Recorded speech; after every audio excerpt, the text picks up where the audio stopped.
Allah, mari sama-sama kita simak dengan seksama siraman rohani atau tausiah yang akan disampaikan oleh guru kita Al-Mukarram Dr. Haji Dasar Latif SOS SAG MSI PSD.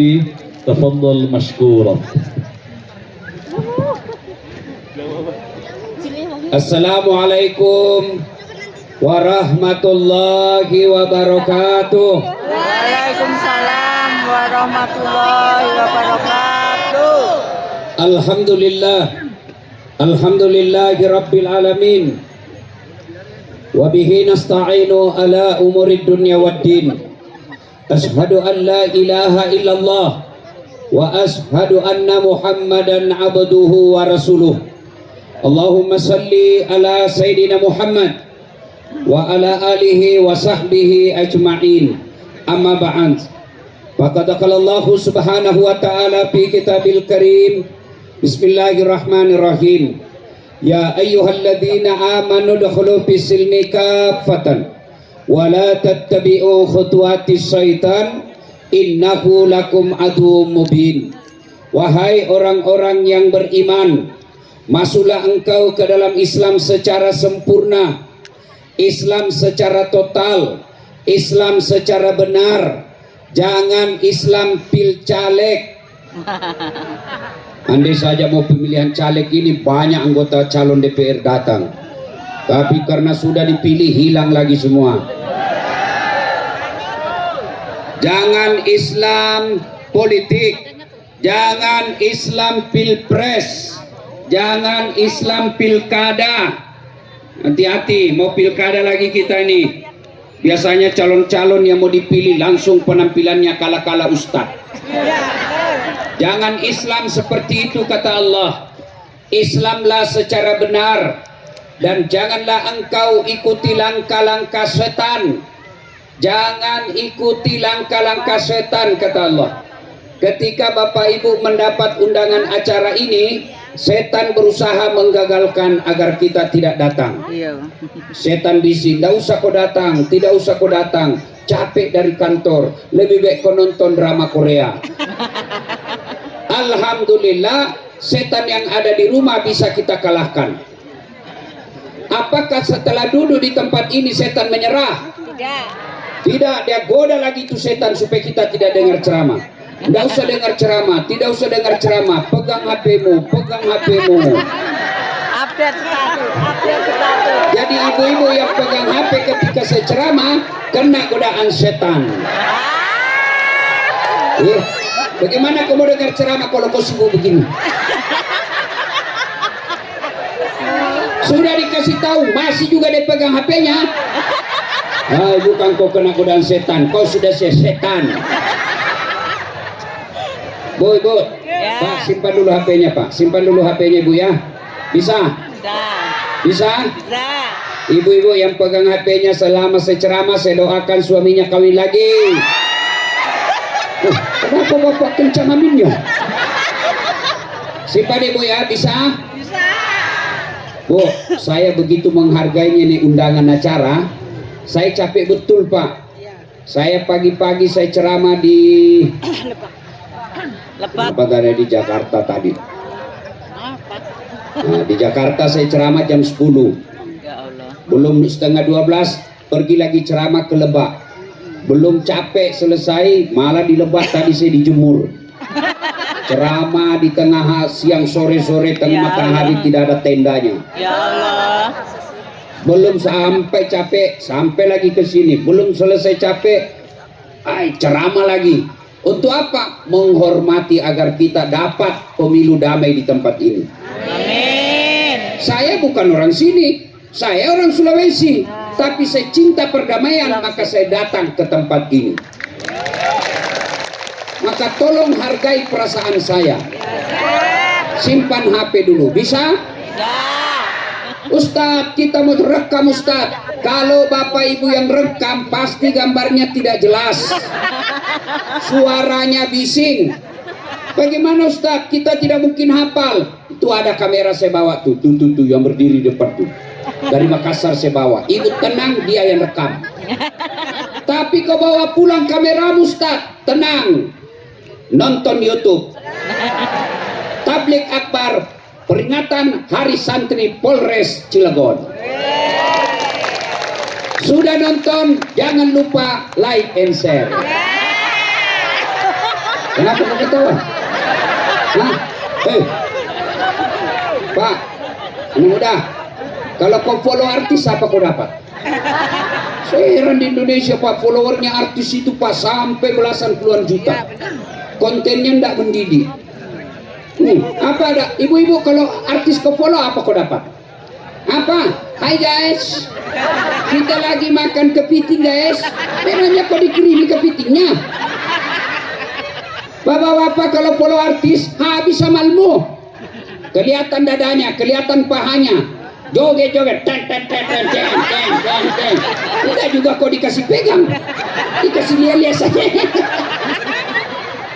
Tapi kalau kau follow ulama, satu dapat ilmunya, sehingga kau bisa beribadah dengan benar.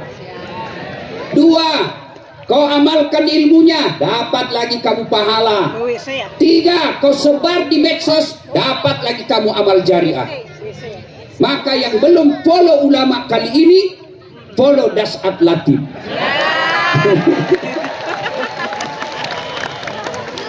Dan janganlah engkau ikuti langkah-langkah setan, karena sesungguhnya setan itu musuh yang nyata bagi kalian. Musuh kalian bukan tentara, musuh kalian bukan polisi, musuh kalian bukan aparat, musuh kalian adalah setan. Hei, Ya. tenang udah. Hei, yang kau musuh polisi. Ibu-ibu, Ya. Bu, Ya. Bu, kalau motormu hilang siapa kau cari? Polisi. Siapa kau cari? Pak Imam. Pak Imam saja hilang motornya. Ayo, bapak-bapak, kalau diserobot tanah di rumahmu siapa kau cari? Polisi. Ibu-ibu, kalau hilang suamimu siapa kau cari? Masa polisi. Makanya ibu-ibu jangan musuh polisi. Kalau pesantren perayaan hari santri biasa, memang harinya dia. Kalau majelis ulama bikin peringatan hari santri, wajar, memang beliau guru-gurunya pesantren. Kalau departemen agama bikin pengajian hari santri, seharusnya karena mereka adalah pemerintah kita. Tapi kalau Polres bikin hari santri, itu baru luar biasa. Dan ibu-ibu majelis taklim akhirnya bisa ketemu Dasat Latif secara langsung. Ya toh? Ya. Masya Allah, itu karena jasa-jasanya Pak Kapolres. Kalau ibu majelis taklim mau undang saya, jilbabmu aja belum lunas. Makanya jangan musuhi polisi. Kalaupun ada polisi di pinggir jalan, kau melanggar, kau tidak lihat ini. Saya lihat Pak. Kenapa kau langgar? Saya tidak lihat Bapak. Kenapa kau tidak lihat saya? Apa sembunyi di tikungan? Banyak sekali bicaramu. Mana SIM? Ini Pak, STNK ini lengkap. Saya tilang kamu. Kenapa Bapak tilang lengkap? Kamu pembohong. Maksudnya apa? Motormu Honda, jaketmu Yamaha. Itu polisi pelindungan. Kalau polisi Indonesia mengayomi, melindungi, melayani masyarakat. Polisi juga jangan musuhi ulama. Iya. Kenapa? Karena kalau Pak Polisi mati, siapa yang bungkus kau? Maka yang baik, polisi lindungi ulama. Ulama doakan polisi. Kita sama-sama menjaga pilkada damai di kota Cilegon. Wa khalaidan, bismillahirrahmanirrahim. Ya ayyuhalladzina amanu taqullaha haqqa tuqatih wa la tamutunna illa wa antum muslimun. Wahai orang-orang yang beriman, bertakwalah kalian kepada Allah dengan sebenar-benarnya takwa, dan janganlah kalian mati kecuali dalam keadaan beragama Islam. Ayat ini Jumat-Jumat dibacakan khatib. Ayat ini dari Rasulullah ada sampai sekarang, tiap Jumat dibacakan ayat ini. Kenapa? Ayat ini penting. Ibu bapak masih ingat zaman Covid, selalu diumumkan di keramaian, jaga jarak, pakai masker, jangan berkumpul, cuci tangan. Kenapa? Waktu itu pakai masker penting. Tapi sekarang tidak ada lagi itu pengumuman. Kenapa? Tidak penting lagi. Tapi ayat ini sudah lebih 1000 tahun, tiap Jumat dibacakan khatib. Dan rasa-rasanya ayat ini susah diterima akal. Jangan kamu mati, berarti mati kau yang ngatur. Padahal mati, mau atau tidak, tiba saatnya pasti mati. Orang kaya mati, orang miskin mati, raja-raja mati, rakyat biasa mati, Kapolres mati. Bukan saya bilang Pak, bukan saya Pak. Ini kurang ajar ini. Orang kaya mati, orang miskin mati, raja-raja mati, rakyat biasa mati, Ustaz mati. Kalau saya mati siapa yang ceramah? Ayat ini Allah ingin katakan bukan mati yang jadi masalah. Kenapa? Kamu mau atau tidak pasti mati. Kalau begitu apa yang jadi masalah? Kata Allah dalam ayat berikutnya, illa wa antum muslimun, kecuali matimu dalam keadaan beragama Islam. Sesungguhnya saudara-saudaraku, berarti ayat ini Allah ingin sampaikan, Dasat, Pak Kapolres, Ketua KPU, PJ Wali Kota, dengar sampean. Kamu ngaku Islam Dasat, kamu mengaku KTP-mu Islam, tapi belum tentu kau bisa bawa keislamanmu ketika sakaratul maut. Insya Allah kita tidak akan mati dalam keadaan ngerampok. Amin. Amin. Insya Allah kita tidak akan mati dalam keadaan berzina. Amin. Insya Allah kita tidak akan mati dalam keadaan sakau narkoba. Amin. Tapi yang bisa membuat kita mati kafir, hubbi aklil haram, suka memakan makanan haram. Dan salah satu makanan haram itu menerima serangan fajar ketika pilkada yang akan datang. Kau tepuk tangan baru kau semua pelakunya.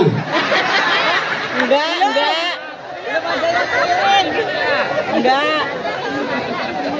Saya heran Pak. Kenapa sekarang banyak korupsi? Kenapa banyak kepala daerah ditangkap? Kenapa? Karena pilkada mahal. Kamu marah kalau pejabat ditangkap korupsi, tapi kau terima uang korupsinya. Betul-betul baru kau pelakunya semua. Bu. Ya. Kalau ibu bapak cinta kepada republik ini, mulailah dalam pilkada yang akan datang, jangan terima uang sogok. Betul. Ya. Ya. Bu. Ya. Kalau pejabat korupsi 50 miliar lalu masuk neraka, rasa-rasanya masih di dunia dia nikmati uangnya 50 miliar. Iya, mobilnya bagus, rumahnya mewah, makanannya enak-enak. Kalau di akhirat masuk neraka, setidaknya dunia dia nyaman. Tapi kalau 300.000, aduh, malah tadi di Lebak dia bilang 30.000 Ustaz. 30.000 masuk neraka, itu aslinya beleng-beleng saudara.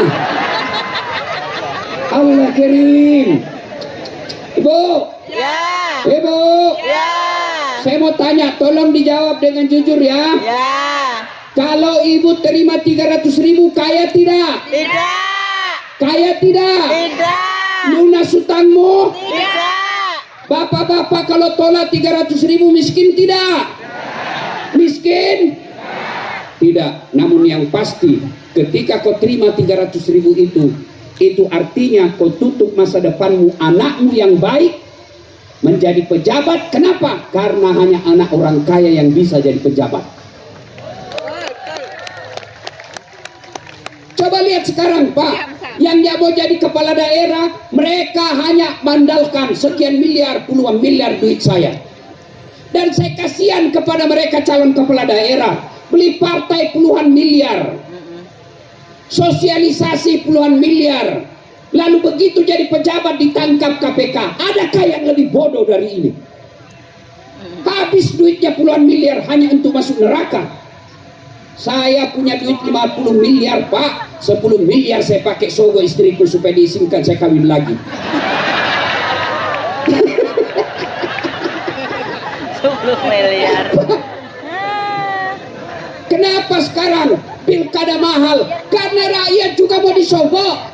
Coba kalau rakyat tidak mau disogok, insya Allah pilkada murah. Karena pilkada murah, semua anak bangsa bisa jadi pejabat. Maka saudaraku, saya berharap cintai negara kita, tolak uang politik. Biarlah kita miskin ngontrak-ngontrak, tapi orang tidak bisa beli harga diri kita. Betul. Daripada sudahlah kau miskin, rumah ngontrak-ngontrak, hujan kehujanan, panas kepanasan, lalu tidak punya lagi kau harga diri, apa yang kau banggakan di hadapan Allah? Ibu bapak, bisa tolak uang sogok? Bisa. Bisa tolak uang sogok? Bisa. Bisa? Bisa. Ya Allah, dengarlah hambamu. Amin. Mereka berjanji ya Allah, kalau mereka ingkar janji pada 27 November akan datang, buat hidupnya sengsara dunia akhirat. Amin. Amin. Amin. Amin. Saya tahu kota Cilegon adalah kota santri, maka insya Allah uang sogok bisa ditolak di tempat ini. Kepada para calon, jangan kau sogok rakyatmu. Kepada tim sukses, jangan kau berikan serangan fajar. Kepada Gakumdu, ayo laksanakan tugas Bapak dengan sebaik-baiknya. Kalau Bapak biarkan dan itu digaji Bapak untuk menegakkan keadilan dan menangkap serangan fajar, lalu Bapak biarkan demi Allah, Bapak akan tanya nanti di akhirat. Kamu sudah dikasih uang negara, disuruh urus pilkada, KPU kau dikasih uang negara, dikasih kau mobil dinas, rapat kau dibayarkan, makanmu dibayarkan, lalu kau biarkan serangan fajar, demi Allah kau akan tanggung jawab di akhirat kelak.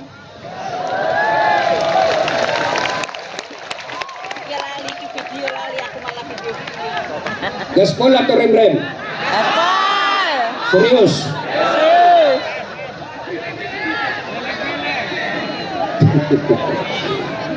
Yang memang kau marah ya. Waqalaidan bismillahirrahmanirrahim. Innallaha wa malaikatahu yusalluna 'alan nabi. Ya ayyuhalladzina amanu sallu 'alaihi wa sallimu taslima. Sesungguhnya Allah dan para malaikatnya berselawat kepada Rasulullah Muhammad sallallahu alaihi wasallam. Maka wahai orang-orang yang beriman, berselawatlah kalian kepada Rasulullah dengan sebaik-baik selawat. Suatu kali Nabi bersama malaikat Jibril. Tiba-tiba Nabi melihat ada malaikat lebih sejuta jari-jarinya. Masya Allah. Ibu-ibu berapa jari-jarinya, Bu? 10. Berapa? 10. 20. Cacat tuh. Nggak ada jari-jari kakimu. Lebih gini jalan. Berapa, Bu? 20. Ini malaikat lebih sejuta jari-jarinya. Nabi tentu kagum. Jibril, malaikat apa itu? Banyak betul jari-jarinya. Jibril menjawab, ya Muhammad, itu malaikat pencatat air hujan. Nabi pergi tanya, wahai malaikat, apa betul kau mampu mencatat air hujan? Iya, kucatat yang jatuh di gunung, kucatat yang jatuh di laut, kucatat yang jatuh di darat. Semua aku catat ya Muhammad, tak setetes pun yang tidak aku catat. Maka aku sibuk dengan jariku yang banyak ini. Lalu malaikat itu berkata, ya Muhammad, ada satu yang tidak bisa kucatat. Oh ya? Kenapa? Jumlahnya lebih banyak daripada air hujan. Apa gerangan? Ketika umatmu berkumpul di satu tempat, umatmu berkumpul di lapangan Mapolres kota Cilegon, lalu mereka bersalawat bareng-bareng kepadamu, aku tidak bisa mencatat betapa banyak pahala yang Allah turunkan di tempat itu. Allahu Akbar. Maka ketika Bapak Ibu berkumpul seperti ini, salawatlah. Kenapa? Pahalanya lebih banyak daripada jumlah air hujan. Adik-adik yang saya mau jelaskan, orang masuk surga bukan karena tidak ada dosa. Kalau orang masuk surga karena tidak ada dosa, maka tidak ada isinya surga kecuali Muhammad sallallahu alaihi wasallam. Mana ada manusia yang tidak ada dosanya? Ayo tunjukkan saya mana manusia yang tidak ada dosanya. Ini di depan saya.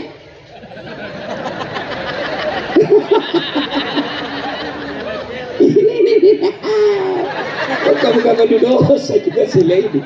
Ini yang ceramah, Bapak pikir tidak ada dosa saya. Dosa saya paling banyak sekarang dosa mata. Apalagi kalau kita pergi Car Free Day, di depan ketek, di belakang paha, samping kanan poser, di depan dada, hancur mata saya. Dia bilang sama siswa saya, kenapa kau lihat Ustaz? Ya pasti dilihat, barang bagus. Mana ada rendah ada dosanya. Jangankan kita yang hidup sekarang ini, kurang apa mulianya para nabi? Apa ada sekalian pikir semua nabi bersih dan tidak ada dosanya? Nabi pertama yang Allah turunkan Nabi Adam, ada dosanya? Ada. Apa dosanya? Makan buah uldi. Nabi Ibrahim ada dosanya. Apa dosanya? Dia bohong ketika dia didik Raja Namrud. Nabi Nuh ada dosanya, gagal dia didik anaknya. Nabi Yunus ada anaknya, apa dosanya? Dia sangka buruk dalam dakwah, dia tinggalkan umatnya. Itu Nabi, apalagi kalian para polisi.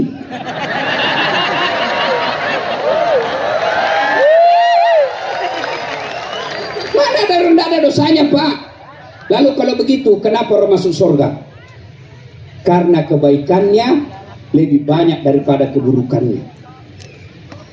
Itu sebabnya orang masuk surga. Itulah sebabnya Allah ciptakan dua malaikat. Malaikat kanan manusia namanya pencatat kebaikan. Malaikat kiri manusia pencatat keburukan. Masing-masing jalankan tugas. Timbang punya timbang di padang mahsyar kelak. Ternyata kebaikannya lebih berat daripada dosanya. Meskipun kebaikannya selisihnya 0,1%, masuk surga. Makanya saya mau ajak salawat. Bisa? Bisa? Saya mau dengar, kita tanding. Mana lebih kencang suaranya bapak-bapak dengan ibu-ibu? Bisa? Bisa? Maka yang merasa jenis kelamin laki-laki diam, kita dengar dulu mama-mama emak. Ras terkuat di bumi. Sen kanan belok kiri. Dikasih alis yang cantik, masih dikasih tipis. Akhirnya seperti centang biru. Ayo ibu-ibu, ayo salawat. Ibu-ibu yang karyo, ayo salawat. Bapak-bapaknya diam. Yang di belakang, ayo salawat sama-sama. Yuk, yuk. Salatullah. Yang di belakang juga, ayo. Ala Toha. Salatullah. Ala Yasin. Nilainya 9,5. Nah, ibu-ibu diam, kita dengar lagi bapak-bapaknya. Ayo, jangan mempermalukan jenis kelamin kita, Pak. Ayo, ayo, salawat tadi, dek. Yuk, yuk. Salatullah. Ala Toha. Salatullah. Ala Yasin. Masya Allah. Nilainya 9,6. Nah, Bapak Ibu diam semua, Bapak Ibu diam, kita dengar ini di atas. Ini Pak Tentara sama Pak Ibu Kajari, Pak Polisi, ayo, kok diam, kita kerjai Pak Kapolres ini. Ayo, ayo Bu Kajari, ayo salawat yuk. Salatullah. Allah. Rasulullah.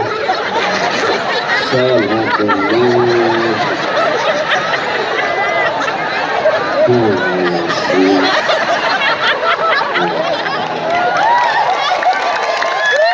Nilainya 9,9. Kenapa? Beliau yang undang saya, Bu. Kalau saya kasih nilainya sedikit, nanti honorku dikurangi. Pak Kapolres, saya pernah salah menerima honor, Pak. Kalau di Makassar itu biasanya 1 malam 2 saya punya ceramah. Umumnya begitu. Selesailah saya ceramah pertama, saya kejaran acara yang kedua. Buru-buru saya ke mobil, dikejar saya sama panitianya. Panitianya MC. Tunggu dulu Pak Ustadz. Kenapa, Dek? Tunggu dulu Ustadz. Kenapa? Cepat-cepat sini. Tunggu dulu Ustadz. Nah, datang. Kenapa, Dek? Dia kasih keluar amplop. Sambar. Ya kan malu kalau lama-lama, Pak. Masuk Saya duduklah di mobil, masuk mobil saya bilang sama sopir saya, alhamdulillah dapat rezeki kita malam ini, Dek. Begitu saya buka, astagfirullah. Salah kasih panitia, Bu. Apa saya dikasih? Susunan acara. Pak Kapolres, jangan dicontoh ini, Pak ya. Ini contoh yang tidak baik, Pak. Jangan dicontoh, Pak. Bayangkan kalau saya sudah sampai di Makassar, saya buka susunan acara. Masa iya, Cak? Masa iya. Kita salawat ya, bisa? Sama-sama semuanya. Ya. Tapi saya mau minta tolong semua HP-nya dinaikkan. Kita nyalakan listnya, bisa? Bisa.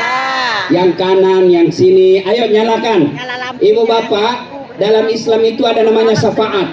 Syafaat itu ibaratnya baju robek ditambal. Syafaatnya itu Nabi salah satu di akhirat nanti, kalau sholatnya kurang ditambal, kalau ikhlas ibadahnya kurang Nabi tambal. Mudah-mudahan yang nyalakan di HP-nya Allah berikan pertolongan melalui syafaatnya Rasulullah. Ayo, yang paling belakang, yang tidak punya HP pinjam HP-nya temannya. Pinjam dulu HP-nya teman. Ayo, naikkan. Mudah-mudahan yang nyalakan HP-nya mendapat syafaat dari Rasulullah Sallallahu Alaihi Wasallam. Ayo ini nyalakan HP-nya, Dek. Ayo kita salawat bareng-bareng. Yuk, ayo, inilah orang Banten, orang Cirebon. Ini sengaja tes. Ayo nyalakan semua, kita salawat bareng-bareng. Ayo di belakang, Dek. Ayo, I love you full, Bu.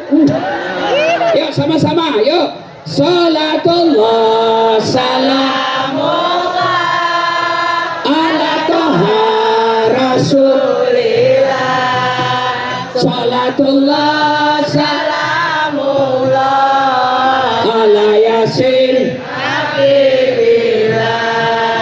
Tawassalna bi bismillah wa bil hadi rasulillah wa kulli mujahidillah bi ahlil badri ya Allah. Sekali lagi, salatullah salamullah ala toha rasulillah. Salatullah salamullah ala yasin habibillah. Tawassalna bi bismillah wa bil hadi rasulillah wa kulli mujahidillah bi ahlil badri ya Allah. Sekali lagi, salatullah salamullah ala toha rasulillah. Salatullah salamullah ala yasin habibillah. Ala yasin habibillah. Ala yasin habibillah. Ladies and gentlemen, thank you very much. Simpan HP-nya lagi, kasih teman punya HP. Oke? Nah, Bapak Ibu saudara-saudara sekalian, suatu kali Nabi tanya, "Atadruna manil muflis?" Saudara-saudara sekalian, kamu tahu enggak siapa yang bangkrut di akhirat kelak? Ibu bapak tahu bangkrut? Tahu bangkrut? Nabi tanya, kamu tahu enggak siapa yang bangkrut di akhirat? Kata sahabat, yang tidak sholat ya Rasul. Oh, dia sholat sunnahnya ada. Dan tidak puasa Ramadan ya Rasul. Dia puasa Senin Kamisnya bagus.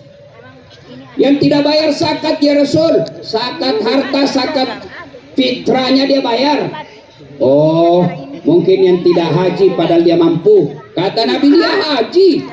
Tuh, kalau begitu siapa yang bangkrut ya Rasul? Nabi menjawab, jarusu wa khati'ur rahim. Tetangga yang jahat sama tetangganya dan dia memutuskan tali persaudaraan. Sahabat heran, kenapa bisa bangkrut ya Rasul? Padahal dia sholat, dia puasa, dia haji, dia bayar zakat, kok bisa bangkrut ya Rasul? Nabi menjelaskan, betul, Hablum minallahnya baik, hubungannya kepada Allah baik, tapi sayangnya hubungannya kepada manusia rusak.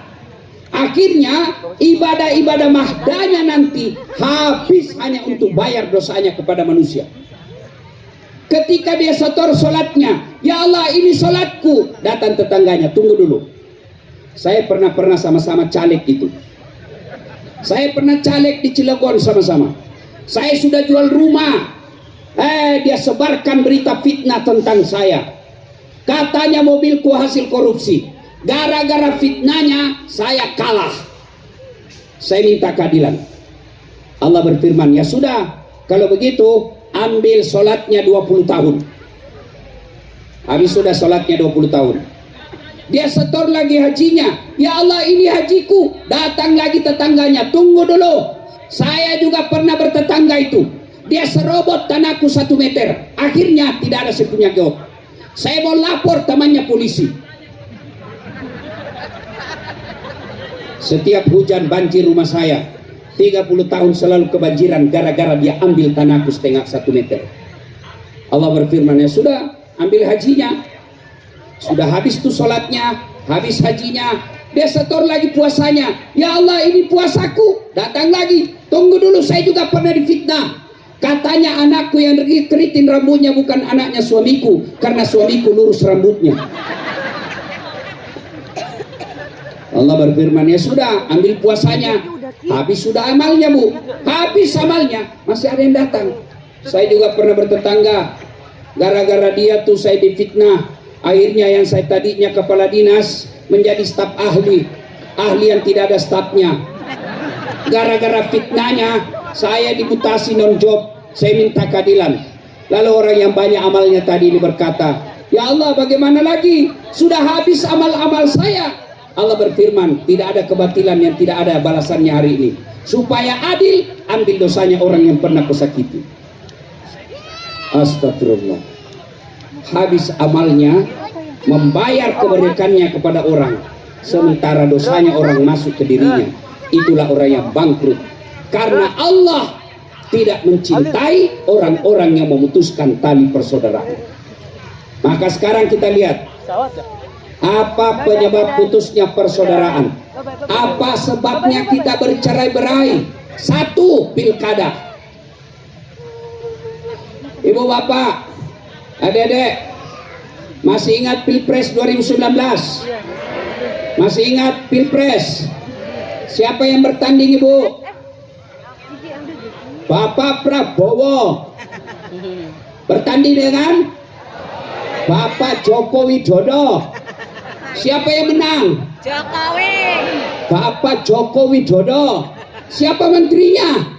Bapak Prabowo. Waktu debat saling menyerang. Selesai satu paket. Kalian bertetangga sejak lahir. Hanya gara-gara pilpres beda pilihan kalian baku musuh. Adakah orang yang tidak bodoh seperti ini? Ayo, ibu-ibu.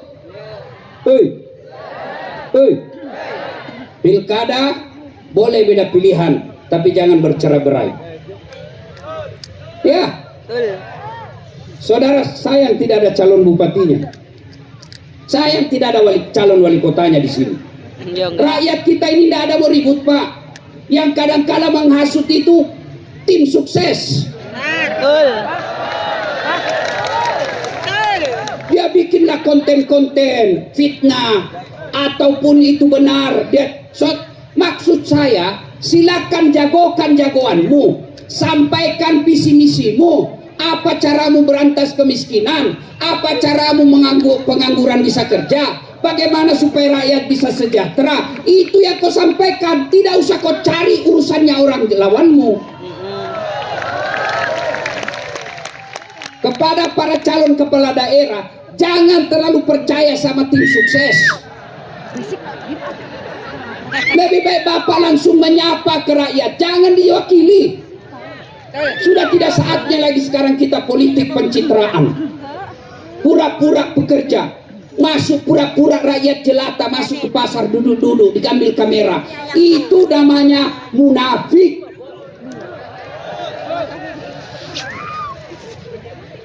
kepada masyarakat, silakan pilih jagoanmu, hormati lawanmu. Jangan bertengkar gara-gara pilkada. Pilkada ini perseorangan 5 tahun. Bagi saudara-saudara tim sukses dan calon, kalau kau kalah, ikut lagi tanding 5 tahun yang akan datang. Kalah lagi, tidak usah kau jelek-jelekkan, tanding kamu lagi 10 tahun yang akan datang.